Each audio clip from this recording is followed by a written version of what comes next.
आज है केसारी लाल यादव जी का जन्मदिन। तो इनके जन्मदिन के मौके पर शिल्पी राज जी और राइटर अखिलेश कश्यप जी का एक नया सॉन्ग रिलीज हुआ है। तो आज हम इन्हीं सॉन्ग के बारे में बात करेंगे, तो आप लोग वीडियो को लास्ट तक देखते रहें। और जो लोग भोजपुरी बुढ़ांगामा चैनल को अभी तक सब्सक्राइब नहीं किए हैं वो लोग सब्सक्राइब कर लीजिए। चलिए वीडियो को शुरू करते हैं। नमस्कार दोस्तों, मैं हूं सतीश। आज के इस वीडियो में हम जानेंगे शिल्पी राज जी और अखिलेश कश्यप जी के एक नए सॉन्ग के बारे में, जो कि केसारी लाल यादव के जन्मदिन का एक गाना है।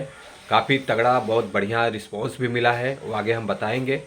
और गाने का बोल है बघवा के जन्मदिन है ए भाई।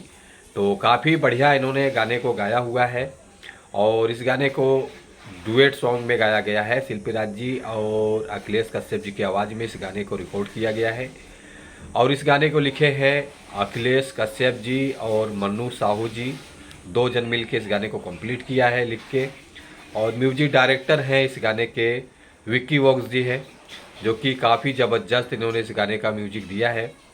और प्रोड्यूसर हैं अखिलेश कश्यप जी हैं, डिजिटल हैं हैप्पी सिंह जी हैं, चंदन कुमार जी हैं। और ये गाना रिलीज़ करके 15 घंटा हुआ है। 15 घंटे में जो गाने का व्यूज़ आया हुआ है मैं आप लोगों को बता देता हूँ। 81,400 प्लस है और लाइक है 21,400 प्लस है और कमेंट है 1,400 प्लस है। और ये गाना रिलीज हुआ है अन्नपूर्णा फिल्म के यूट्यूब चैनल पर। गाना लॉन्च हो चुका है। काफ़ी ज़बरदस्त गाना है, आप लोग इस गाने को सुनिए, सपोर्ट कीजिए। अन्नपूर्णा फिल्म बहुत अच्छा चैनल है, तो आप लोग चैनल को भी सपोर्ट कर दीजिए। और उसके बाद ये व्यूज़ मैंने अभी का बता रहा हूँ। जब तक मेरा वीडियो आप लोगों तक पहुँचेगा तब तक इस गाने का व्यूज़ कहीं और ज़्यादा देखने को मिलेगा।